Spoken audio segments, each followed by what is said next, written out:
The final days were upon us. The fabric of the star had begun to fray, its lands rent by tooth and claw. Past the far edge of fate, ring blades dark and light, tolling the coming of the end.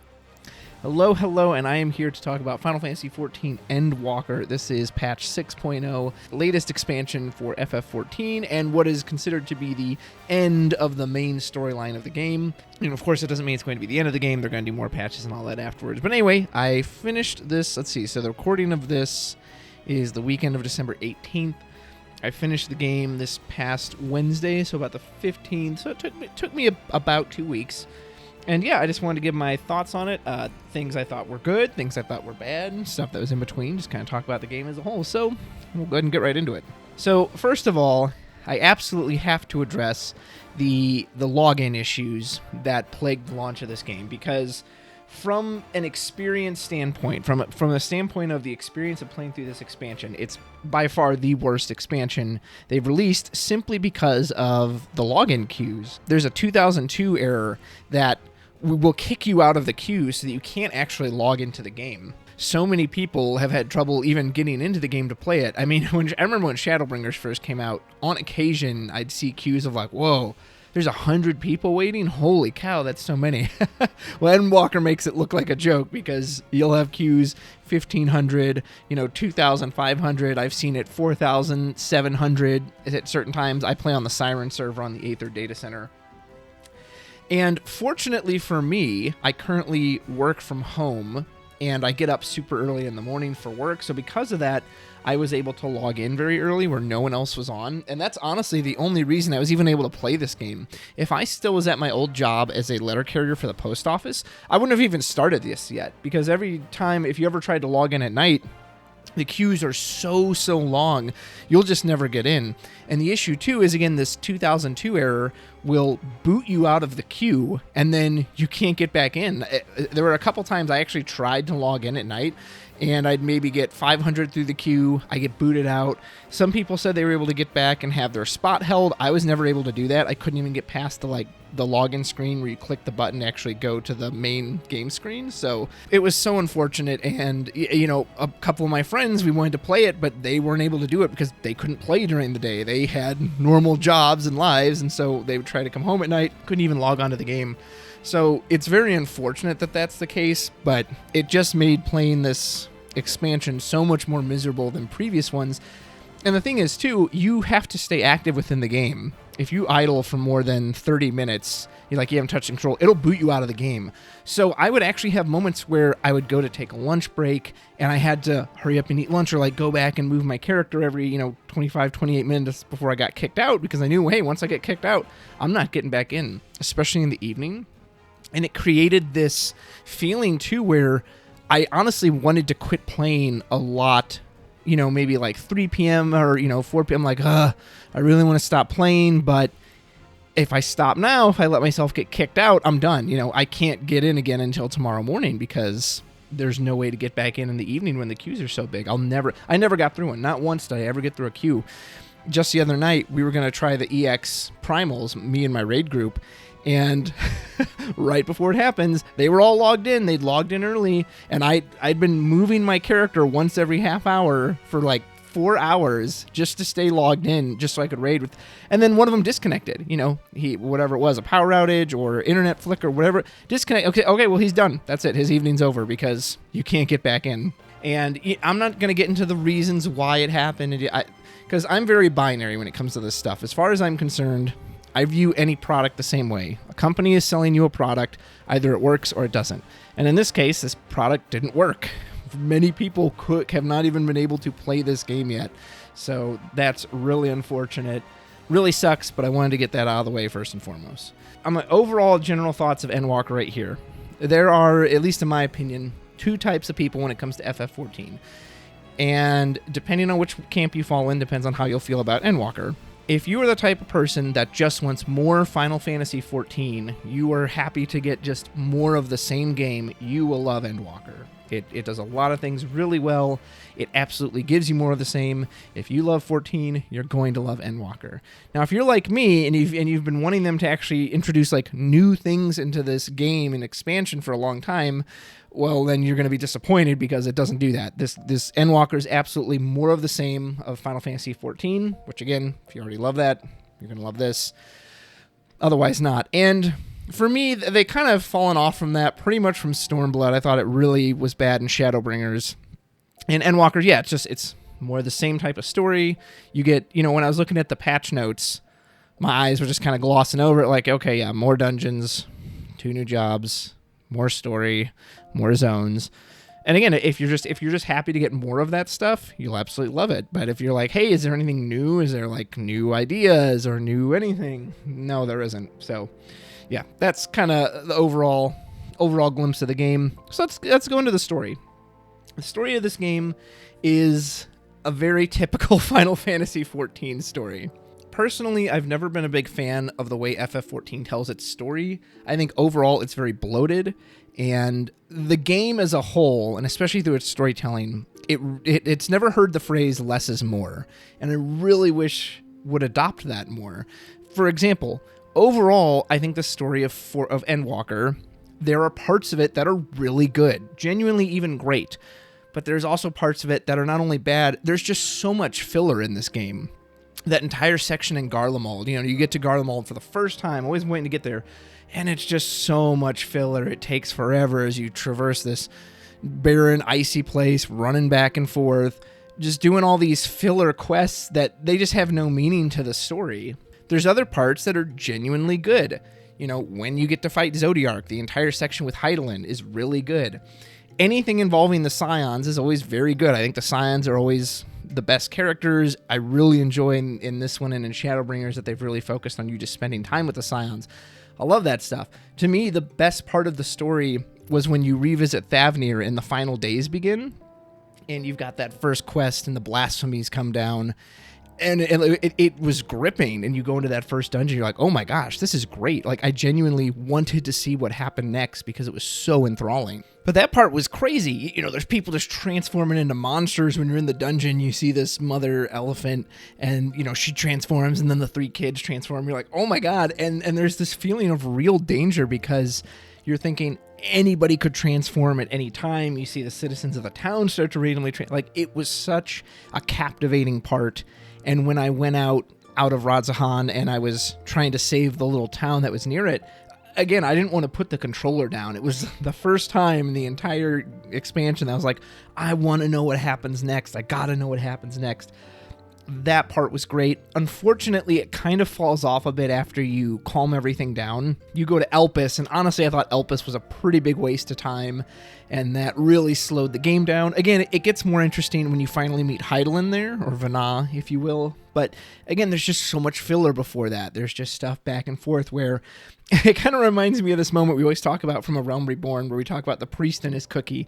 And I don't remember the exact scenario, but I remember that the Scions had just been kidnapped, or they were injured, or something had happened, and we're trying to rescue them. And it's right before you find Sid Garland. And there's this priest, and I guess it's Eastern Thanalan, and you were trying to get information out of him, and he has this quest for you that's a filler quest where he's like, well, I'm pretty hungry, so, I want you to go get me a cookie. And my friends and I would always refer to that, the priest and the cookie, because it's like, dude, I don't have time to feed you. I'm trying to save my friends here. And it felt like that with Elpis, is like, I don't have time for all this bullshit and just fluffing around, running around doing fetch quests. My star is dying right now. I need to save them. So I didn't really care for that part. Ultima Thule, too, when we got there, I was just ready for it to be over. I was like, okay, come on. And again, there's some good moments in there, but it just overall, maybe others wouldn't like this, but honestly, I would be fine if the story of these expansions were cut in half. And in this one in particular, I would cut it in half, cut out all the fluff, and just keep the good stuff.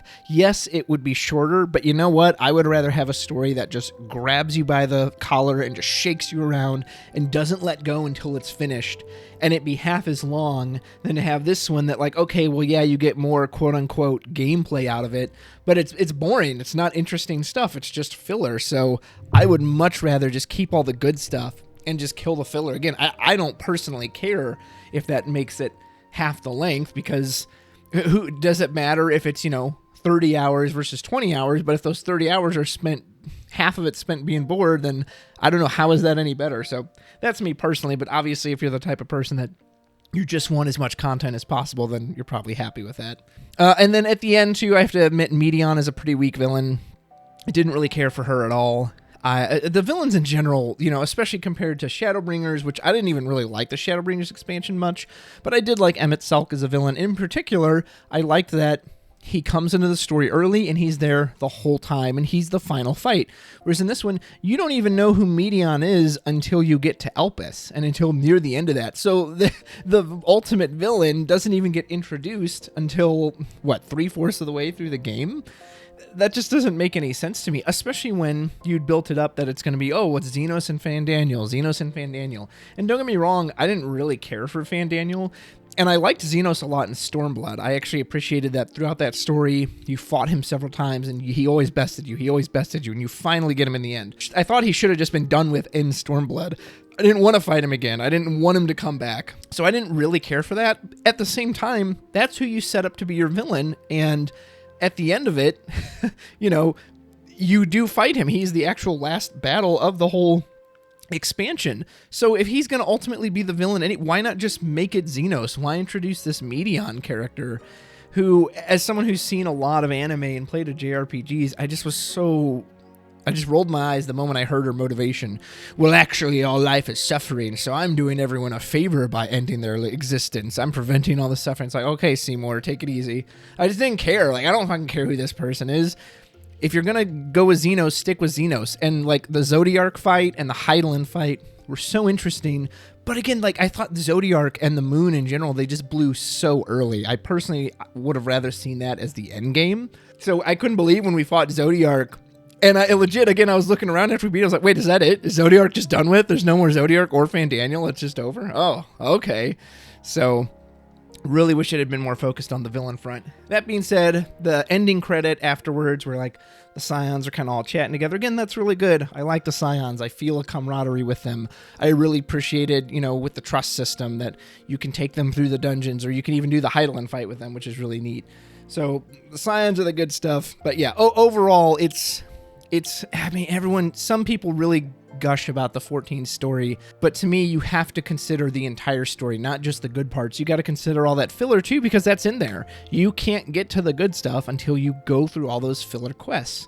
So I don't think they ever would do this, but like I said, I would love to see a shorter, more concise story with just the good parts in it. I get it's the ending, quote unquote. I get it's the wrap up, but it does have an over-reliance on past characters.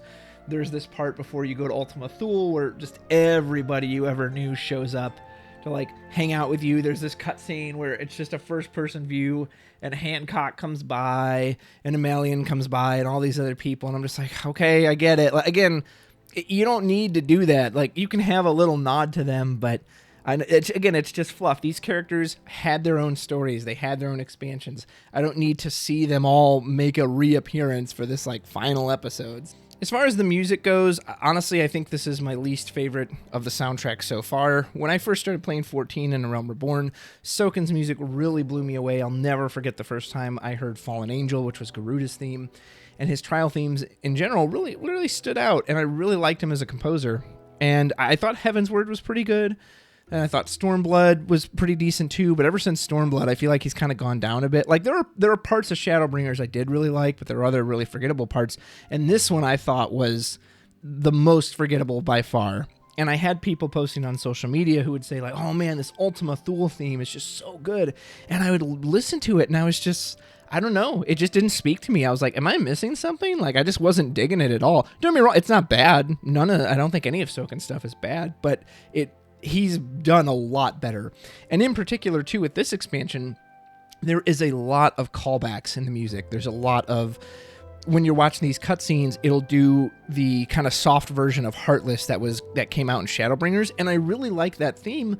But again, it was used so much in Shadowbringers, so I was like, why am I hearing this again now? I'd hear so much of Realm Reborn music.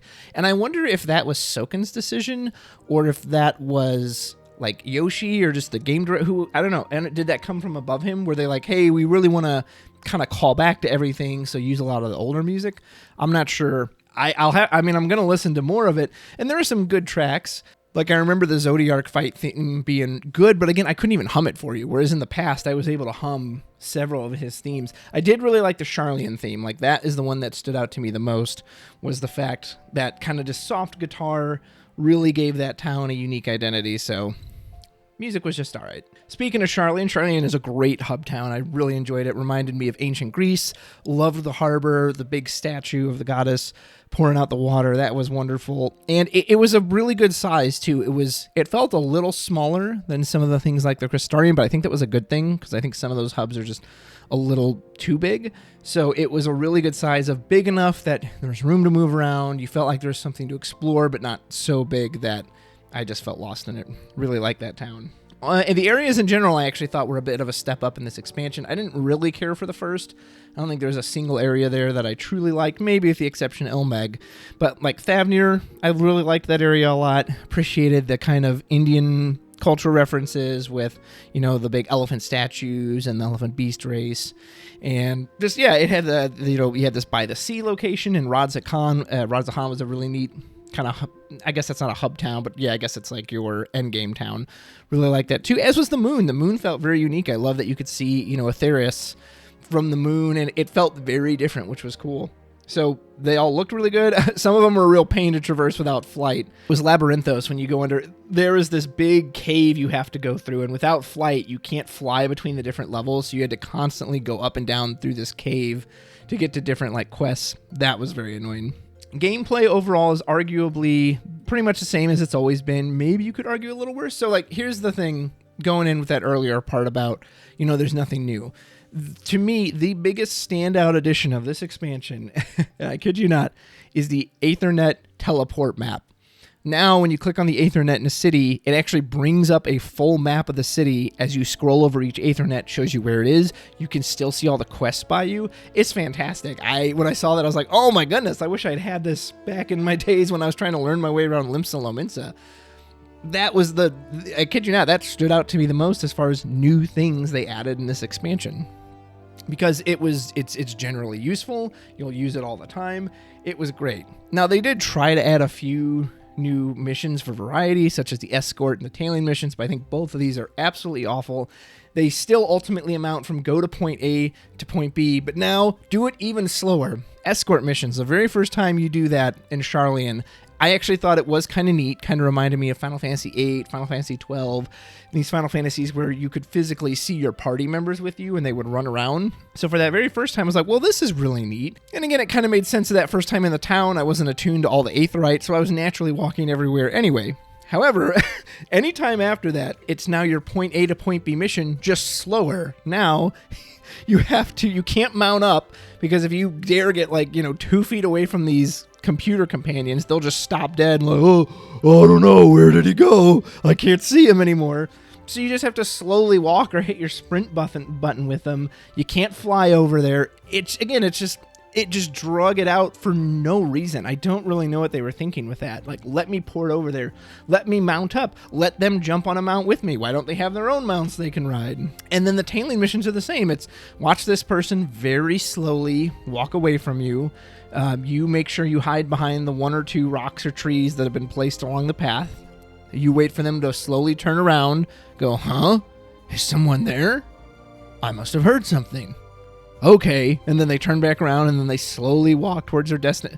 It's just dumb. It's not fun. It's not enjoyable. You can say, oh, well, it's different. It is something new, but it wasn't a good something new. And then you have more return of the alternate character missions. Some of these are really good. So the one where you're Thancred and you first get to Garlemald and Thancred's infiltrating this facility. Really like that one because it was different. Thancred is given this kind of stealthy movesets. You sneak around. Your goal isn't necessarily to beat everything. You just want to kind of avoid what you're able to, only fight what you have to. But then you have ones like the Garlemald fight, where you return to Garlemald after the final days have started, where you play as Alice, and I think you play as Alphino as well. And it's not that they're bad, they're kind of interesting because you do get to see the other character's perspective. So I do kind of like them from a story element. However, from a gameplay element, so for the expansion, I played as Red Mage. So I'm used to my red mage with 2 full hot bars of abilities, and then here I complain as Ali say, and it's like, well, she's got 5 buttons to use. So it's just such a watered down, simplified version of my red mage. So from a gameplay perspective, it's like, oh, well, this is just even worse and simpler than what I do normally. The role quests are not as good as the Shadowbringers ones. I appreciated that the Shadowbringers ones, you could start as early as 80. There was one every 2 levels, kind of like your similar old job quests. And they tied into the Warriors of Darkness, which I thought was a really interesting storyline. Whereas here, because they deal with the blasphemies, you don't even unlock them until halfway through the game. They deal with the old Alliance leaders, which is nice to see them, but they're just not nearly as interesting as they were in Shadowbringers. Kind of just gameplay in general. Running older content is just miserable nowadays because they've adjusted some of the abilities you get at certain levels. You just have so few abilities. You just have very little to do. Your classes are very watered down at those lower levels. And there's some persistent issues too that still exist in 14 that they still haven't fixed, and I guess they probably never will fix. So for example, there's still a party finder bug where if you like queue up a party for an extreme primal and then somebody leaves, and let's say that person was a dragoon, even though you originally set it to, hey, I just want any DPS, if you just reinstate that party, it'll fill that spot as, no, you're only looking for a dragoon. Why is that still a thing? No, put it to my original setting, which is that I'm looking for any DPS. Have instances where you're running an Alliance raid. Literally jumped into an Alliance raid the other day. One player immediately leaves. Like they just, I don't know if they just quit or they, go offline, whatever, but they're instantly out of the raid. They're not even there anymore. Can't kick them because you have to stick around for 5 minutes. But in that time, you get to the first boss and loot comes up, and you can't kick them while the loot is rolling. No one will roll on the loot. So yeah, I don't know if there's an easy fix to that one. Another one too, constantly still high level players are forced into low level dungeons. When I picked up Sage because I wanted to try it out, I was like, hey, let's try Sage. And the first dungeon I was thrown into, I kid you not, was Tasha. And I was just like, are you kidding me? So I have one, damage spell and then a heal. And I was like, that's it. I was like, well, cool. So much for trying this class out because I can't even use any of these moves. But again, it wasn't that, oh, well, you're with a new person that has never done the dungeon before. That's fine. I get that. You can clearly tell all of us are like 60 and above. So that's just so fresh. Why is that a thing? Why can't they put you into a dungeon that is at your level? And then the main scenario roulette still has unskippable cutscenes. Even though all 8 people in there are at the end of Endwalker, we still have to sit there and watch the Praetorium for an hour. It makes no sense. Why, if you insist on having a new person being able to watch those cutscenes, can you at least make a system that can tell, okay, no one here is new, so let's skip right through it. It's so tedious to have to sit through that for so long, even to this day. I did try out Sage. Sage is okay. I mean, it's a healer. All the healing in general, I think, is not very enjoyable to play as, and for the first time ever, I abandoned my white mage, which is what I played as the main job for every expansion, but I just got so bored of it in Shadowbringers. I was like, you know what, I'm going to actually do something fun, so I'm so glad I switched to Red Mage.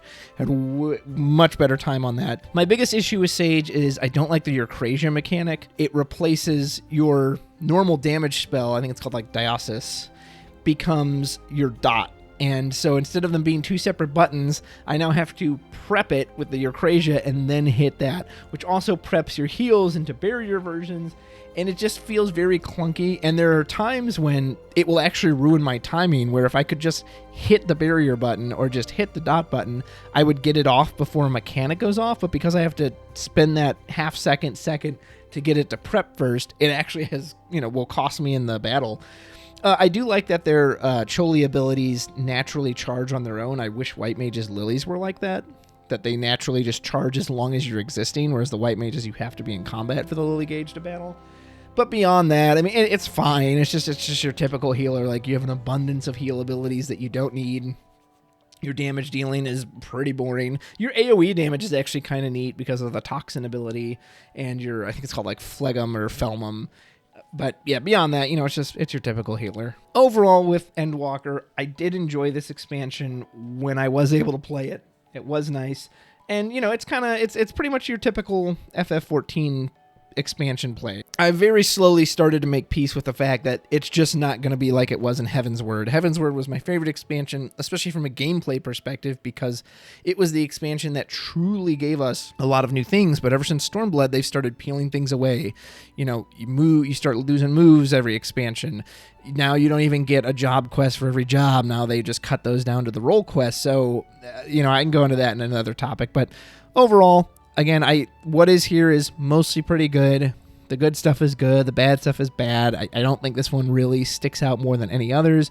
It does have a ultimately satisfying ending, but again, in the light of if I were to rank the expansions, this one has to be at the bottom simply because of the login issues, which is such a shame that crippled them. And, it's kind of funny because it ultimately came from their success that the game's become so successful and so big that they had so many people, but again, that's kind of irrelevant. Like, your product doesn't work. So anyway, you can debate those on your own. So that's all. Let me know what you think of Endwalker, and I hope you are enjoying Final Fantasy XIV. Goodbye.